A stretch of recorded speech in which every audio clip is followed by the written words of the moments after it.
Bem-vindos, telespectadores da TV+, canal 22 da NET, mais um programa Conexões Ribeirão, toda terça, o horário fixo, 9h30 da noite. E hoje nós estamos aqui recebendo, uma grande honra, uma grande alegria, o Dr. Eduardo Silveira Martins. Ele que é não só um advogado profissional, mas um advogado militante do direito, e participa ativamente das atividades da OAB aqui em Ribeirão Preto. Atualmente, ele é coordenador da Comissão Antidiscriminação Racial da Ordem dos Advogados do Brasil em nossa cidade. Boa noite, Eduardo. Boa noite, professor. Uma honra estar aqui, viu? Obrigado. Muito bem, bem-vindo. E eu gostaria de começar a conversa com você, Eduardo, colocando o seguinte: nós estamos hoje no Brasil, e isso tem também uma expressão mundial, mas particularmente no Brasil, atravessando uma onda conservadora muito grande, e essa onda se expressa em diversos matizes, em diversos momentos, inclusive nessa questão de preconceito, discriminação relacionado à raça, religião, cultura, enfim. E a gente percebe nos últimos anos, talvez acompanhando para e passo a crise política também, a questão aí da crise ética que afeta a sociedade, a política, os políticos de modo geral, a gente percebe que essa questão do preconceito e da discriminação, ela tem se intensificado de uma maneira realmente assustadora. O que você tem a dizer sobre isso e a que você debita exatamente essa intensificação, esse aprofundamento de atitudes, de posturas quase que diárias aí, no dia a dia da sociedade, no noticiário, nas redes sociais, em relação à discriminação de raça, cultura, religião, etc. Eu acho que, primeiro, as redes sociais facilitaram muito a manifestação de racismo, de preconceito em geral. E eu vejo três situações muito complicadas hoje, que é o preconceito de raça, preconceito de procedência regional, que ainda é muito forte, a questão da homofobia e a questão da intolerância religiosa. Eu coordeno lá na OAB, junto com a Renata Oliveira, que também é da Urumilá, essa comissão antidiscriminação, e é o canal onde a sociedade acaba fazendo denúncias, mostrando situações, E eu costumo dizer que a gente sempre se surpreende, sempre tem uma coisa a mais. E essa questão da rede social veio tão forte que foi necessário que houvesse uma mudança na legislação, tornando esse tipo de crime, quando ele é manifestado pela internet, a pena é um pouco mais grave. Aumentou-se aí de 2 anos a pena para este caso. Ao que atribui isso? Eu acho que realmente assim, é uma coisa que... A questão do racismo, por exemplo, é uma coisa difícil da gente tentar entender, inclusive. Eu costumo dizer, professor, que o racismo ele não é uma questão nem de direita nem de esquerda. Porque, infelizmente, na esquerda você vê muita manifestação racista também, como você vê também nas manifestações de direita. Então, a gente tem casos que são... Eu vou citar alguns casos práticos para o pessoal do público que está em casa entender, para ver se a gente consegue ilustrar um pouco como é que funciona isso. Como, por exemplo, o caso de uma mulher, professor, que ela fez seguro contra incêndio e a casa dela pegou fogo. E a seguradora se recusou a pagar o prêmio do seguro. E a desculpa oficial foi que ela não teria cumprido os requisitos do contrato. Mas por telefone o encarregado do seguro falou: minha senhora, olha, não é possível que uma mulher preta e pobre como a senhora tenha esses bens que a senhora está declarando que a senhora tem. Olha, então veja como funciona o imaginário do racismo brasileiro. Porque a mulher era negra, pressupõe que ela era pobre, então não pode ter uma TV de plasma, professor? Não pode ter uma geladeira bacana. Quer dizer, um outro caso, e esses casos foram casos que foram parar na justiça. Porque às vezes a gente conta esses casos e fala assim, está inventando, não é possível que seja verdade. É tão chocante, tão sincero isso. O fato que você acha... Uma senhora estava experimentando roupa no provador de uma loja, com a vendedora, e o dono da loja chegou, falou assim: escuta, eu já falei para você que gente de cor não pode experimentar roupa aqui. porque eles fedem muito, vai impregnar na roupa, eu vou ter que doar para caridade. Olha o nível da ofensa, né? E aí está acontecendo um fenômeno que eu acho que as pessoas não são presas por racismo no Brasil, porque foi criada uma outra figura, que é a figura da injúria racial. Então você tem o crime de racismo, que pela Constituição ele é imprescritível, ele não prescreve, você não pode sair mediante fiança, não é? Mas depois foi criada também a figura da injúria racial, que seria uma ofensa seguida de um elemento racial. Então, né, chamar alguém de preto, filho de alguma coisa, entendeu? Seria uma injúria racial. E, então, enquanto o racismo seria um crime voltado contra toda uma raça, toda uma coletividade, a injúria é voltada contra uma pessoa. Então, acaba se não prendendo ninguém por racismo, porque desqualifica para a injúria racial e a pessoa acaba escapando, entendeu? Eu acho que a justiça brasileira ainda está com um pouco de medo de prender alguém por racismo. Cito como exemplo para o senhor, esse caso da loja. Isso foi uma ofensa à senhora, mas isso não foi um crime de racismo? Ele está falando, os negros fedem. E vai não é isso? É. Então, eu acho que a justiça brasileira ainda está um pouco temerosa em relação a isso. Eduardo, outra pergunta, mas na continuidade desse seu raciocínio, é o seguinte, é a justiça que está ainda meio amarrada para combater o racismo ou ainda falta um aparato jurídico? Na sua opinião, falta um aparato jurídico para combater na justiça esses crimes de conotação racial, cultural, religioso, etc? Não, o aparato jurídico nós temos. Nós temos. A gente tinha a Lei Afonso Arinos, que é de 1951, que tratava o racismo como contravenção penal. Quer dizer, era uma coisa menor. A partir da Constituição de 88, o racismo passa a ser crime, inafiançável, imprescritível. Em 89, nós tivemos a promulgação da Lei CAOR, o deputado, né, o Carlos Alberto Oliveira, que aprovou essa lei. Então, o racismo é crime previsto em lei. O racismo, em 97 nós tivemos algumas alterações. Hoje o racismo, como eu disse para você, cometido pela internet, ele tem a pena um pouco mais grave. Então, sim, instrumentos jurídicos nós temos. O que nós não temos é uma resistência de se aplicar isso, não é? E a gente tem recomendado às pessoas também que são alvo de racismo, que elas também entrem com ações de indenização, professor, porque é importante também que a pessoa saiba assim, quer dizer, se eu ofender alguém racialmente, além de eu ser preso, né, de eu sofrer um processo penal, eu posso sofrer uma ação indenizatória e ter que pagar uma indenização. Eu acho que isso ajuda a criar aquilo que o professor Dalmo de Abreu Dalari chama de a cultura da indignação, né? As pessoas têm que reagir, porque é muito duro você ser alvo de uma ofensa, principalmente uma ofensa racial. Teve um menino que nos procurou e na empresa onde ele trabalha, eles estavam distribuindo o crachá dos funcionários, não é? Um menino negro. E quando chegou no crachá dele, estava o nome dele, a figura de um macaco, né? E o menino narrando isso pra gente, você via a dor que isso causou nele, né? Então isso gera dor, né? Então a gente tem orientado as pessoas, procura um advogado da tua confiança, e não faça não só uma denúncia criminal, entre com uma ação indenizatória também. Então, respondendo a tua pergunta de forma clara, instrumentos jurídicos nós temos, mas a justiça brasileira, ela ainda resiste. É mais ou menos, nossa, mas nós vamos prender alguém por crime de racismo? Sim, nós vamos prender alguém por crime de racismo, porque senão nós não vamos conseguir superar isso. Porque assim, professor, saiu uma pesquisa agora, por exemplo, que negros em cargos de comando em empresas, nós temos um número de 0,5%. Se for mulher negra, o número cai para 0,2%. Então, que as pessoas precisam entender que o racismo é fator de exclusão social. Então, nós temos que combatê-lo. Exato.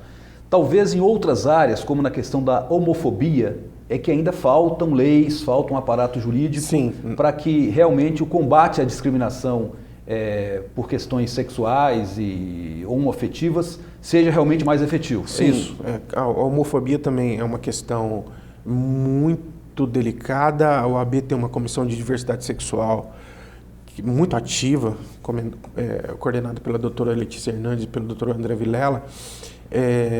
A homofobia também em ambiente de trabalho. 65% dos homossexuais não falam da sua orientação sexual para evitar ser alvo de chacota, para evitar ser alvo de perseguições, não é?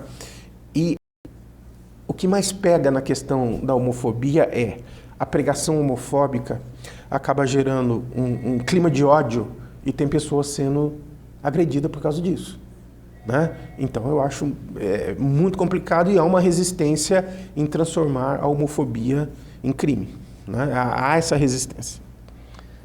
Vamos dar um intervalinho, é rápido, já que estamos de volta, para continuar a conversa aqui com o doutor Eduardo Silveira Martins, da UAB.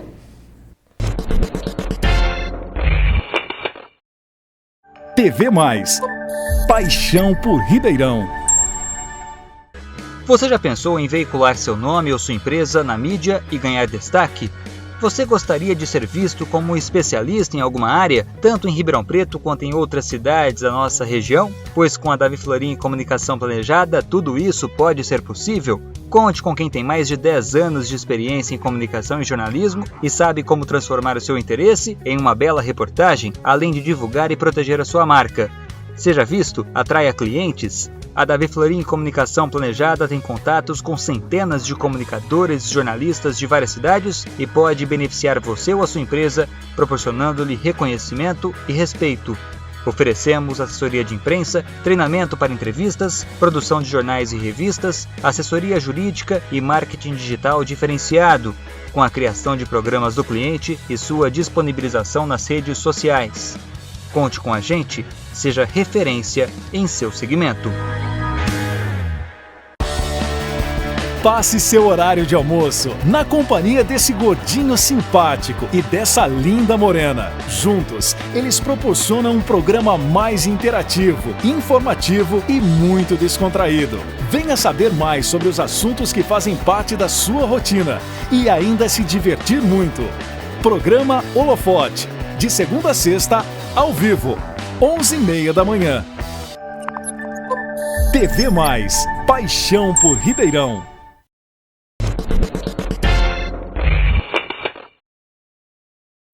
Voltando ao Conexões Ribeirão, nessa terça-feira entrevistando o doutor Eduardo Silveira Martins, ele que é coordenador da Comissão Antidiscriminação Racial da Ordem dos Advogados do Brasil, seção de Ribeirão Preto. Doutor Eduardo, vamos falar agora a questão da discriminação mais religiosa, né? E religião está muito ligado com a questão racial, com a questão cultural, né? E ao mesmo tempo você vê um avanço muito grande de alguns segmentos religiosos fundamentalistas na sociedade, né? Que tem aí uma repercussão também no Congresso com essas tais bancadas evangélicas, não só no Congresso, mas em Assembleias Legislativas, câmaras municipais, né? Que acabam desenvolvendo uma ação muito deletéria, muito discriminatória mesmo, né? Em relação a diversas questões, né, na sociedade, como já falamos, a questão racial, a questão da discriminação sexual, né, homoafetividade, etc. Né? E, quer dizer, você tem a religião muitas vezes justificando até essas atitudes discriminatórias que nós encontramos aí na sociedade. O que você tem a dizer essa relação de religião com discriminação, não esquecendo que nós estamos vivendo num Estado laico? Olha, a discriminação religiosa é outro tema muito delicado do momento, né? Antes de abordar isso que você falou, eu já vou começar te falando, por exemplo, está começando a surgir um fenômeno novo no Brasil, por exemplo, que é o preconceito contra o islamismo, né? Você começa a ver manifestações em redes sociais atacando o islamismo, né? Evidentemente que esses ataques terroristas que a gente tem visto no mundo, é óbvio que ele tem ligações com o Islã, mas é uma vertente fundamentalista do islamismo.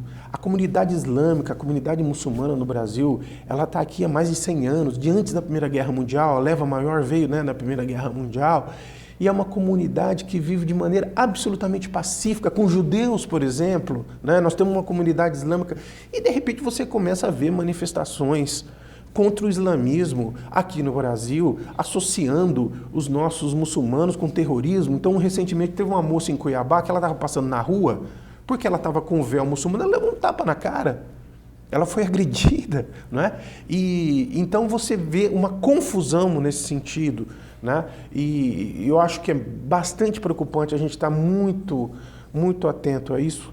E aqui na nossa região a gente viu algumas manifestações que nós estamos pensando em fazer uma representação para o Ministério Público, porque a gente não pode deixar esse tipo de coisa crescer. Não é possível que uma menina vai atravessar a rua e vai levar um tapa porque ela professa o islamismo, sendo que ela vive, repito, numa comunidade pacífica, né?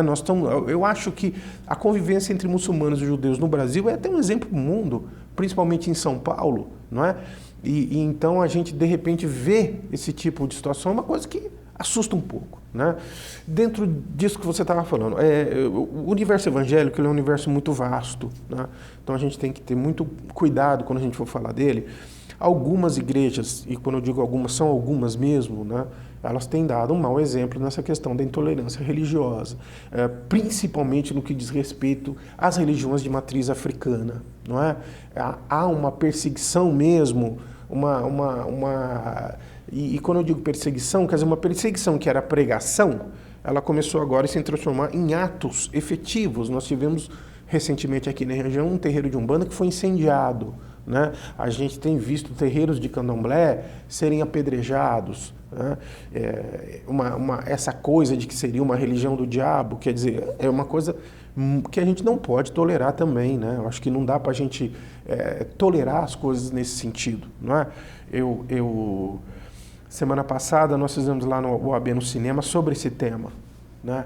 E o advogado, que é interpretado pelo Spencer Tracy, ele tem uma fala muito bonita, que ele fala assim, que a ignorância e o fanatismo são dois monstros famintos, né? Eles precisam ser alimentados sempre e acabam atingindo todo mundo, não é? Então, às vezes as pessoas olham e falam assim, mas não, porque você começa a perseguição, se você começa a tolerar a perseguição a religiões, logo, logo chega na tua. Você pode ter certeza disso, não é?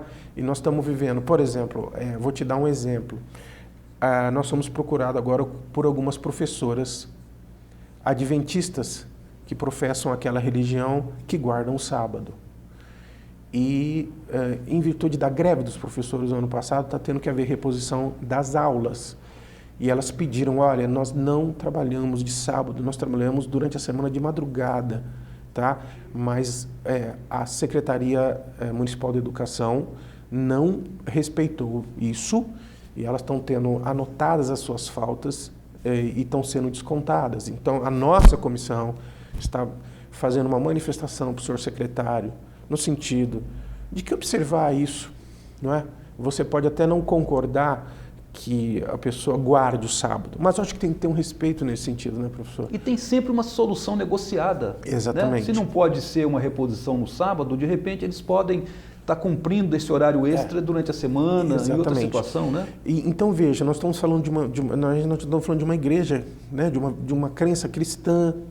Que vive entre nós, que está aqui. Entre nós. Né? E veja, são pessoas que espertalhonas, que não vou trabalhar de sábado. Não.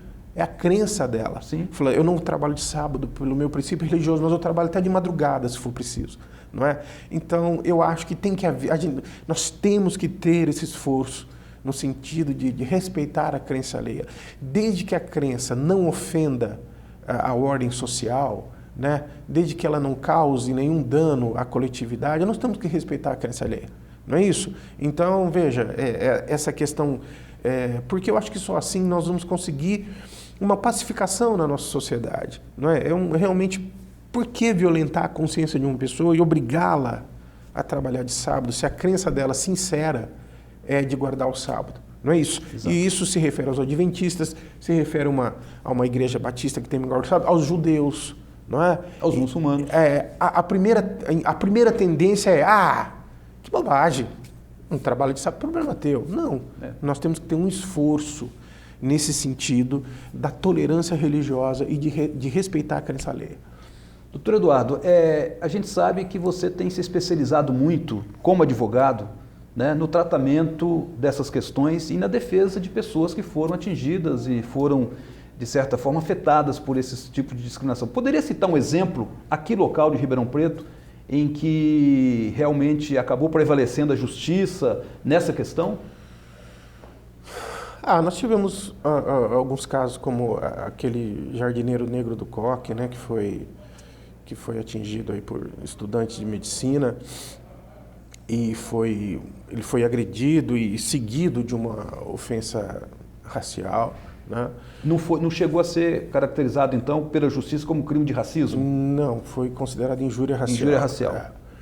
E nós temos um caso, que eu poderia citar, de uma mãe de santo também que foi bastante ofendida pelos jornais, né? E numa coluna de um jornalista, mas esse caso eu ainda não vou citar expressamente, porque ainda falta um recurso no Superior Tribunal de Justiça, mas todas as instâncias já consideraram aí como realmente uma ofensa étnica, uma ofensa racial, né? Uma ofensa religiosa, né? Nesse sentido também. Então é dentro disso que a gente tem sempre recomendado às pessoas a buscarem a justiça mesmo. As vítimas de intolerância religiosa, as vítimas de intolerância racial, né? Você vê também como é forte ainda a questão da intolerância de procedência regional. A questão do nordestino, como o nordestino ainda aqui no nosso sul-sudeste, ele ainda é alvo de um preconceito muito grande, muito forte, né? Então a gente tem que estar atento, né, a essas questões, né, e combater isso mesmo. E eu acho que a ação judicial é um meio importante. Eu acho que é um meio importante, sim, porque por isso, quando chega uma denúncia lá na OAB, a gente sempre fala, procure um advogado de sua confiança e mova as ações correspondentes. Porque nós tivemos uma denúncia agora, professor, que chegou até nós na OAB, de um menino que estava numa videolocadora escolhendo filme, e aí chegou um outro cliente da locadora, falou, mas olha, se eu soubesse, vocês estão admitindo preto aqui dentro agora? Se eu soubesse que preto entrava aqui, eu nem vinha. Quer dizer, não dá para a gente ficar, não dá, não é? Nós estamos no século XXI, eu acho que a gente tem que superar isso. A lei tem que ser dura. Agora, eu acho que uma mudança cultural é necessária. E a educação é importante nesse aspecto aí, né? Sim, fundamental. A nossa comissão andou promovendo palestras no ano passado, junto aos professores, aos diretores, né? No sentido de se começar, desde criança, a trabalhar já a questão da diversidade sexual. A questão da diversidade cultural, da diversidade racial, da diversidade sexual também, não é? Então, por exemplo, por que nas escolas, nos berçários, nas escolas infantis, por que não se tem uma boneca negra, por exemplo? Não é? E aí, nesse ciclo de palestras, nós encontramos exemplos maravilhosos de professores da nossa rede pública municipal já trabalhando nesse sentido. Que interessante isso. Entendeu? De se ter uma boneca negra, de que quando você vai pintar as figuras, nós não temos cor de pastel, né? Tem que ter a criança negra, ela tem que ser pintada de negro, não é? Exatamente. O lápis tem que ser aquele. E aceitar, porque a grande questão é a aceitação dessa diferença, né, Eduardo? Essa é uma luta muito grande também, para que a gente crie uma nova geração já acostumado com as diferenças, não é? E a educação é fundamental para isso. Fundamental, para que a gente não precise chegar nessa fase judicial. Porque quando a gente pega, por exemplo, um caso como esse, que eu citei, que o sujeito acha que negro fede e não pode experimentar roupa na loja, porque senão vai impregnar na roupa, quer dizer, aí nós já estamos numa fase, aí não existe outro caminho a não ser fazer realmente valer a lei, não é? Mas a nossa comissão vem trabalhando também, viu, professor, essa questão aí de uma formação, de uma nova geração que consiga conviver com a diferença, né? Dentro desse lema de que diferenças não são defeitos, né? São só diferenças mesmo.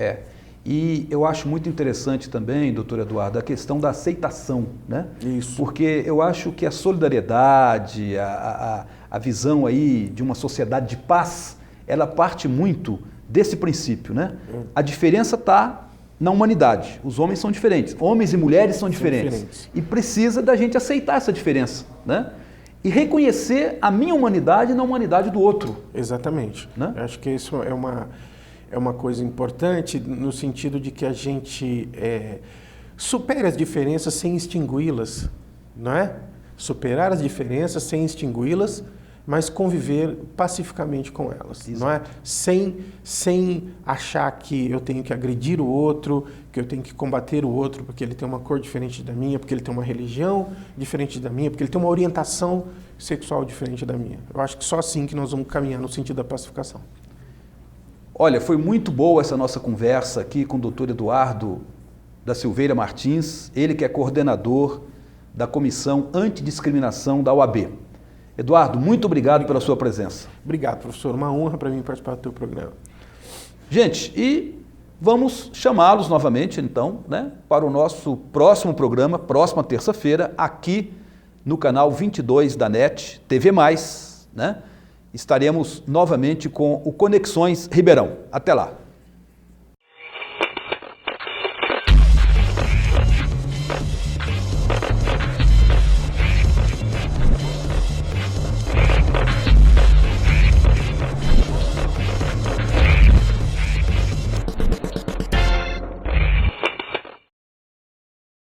TV+.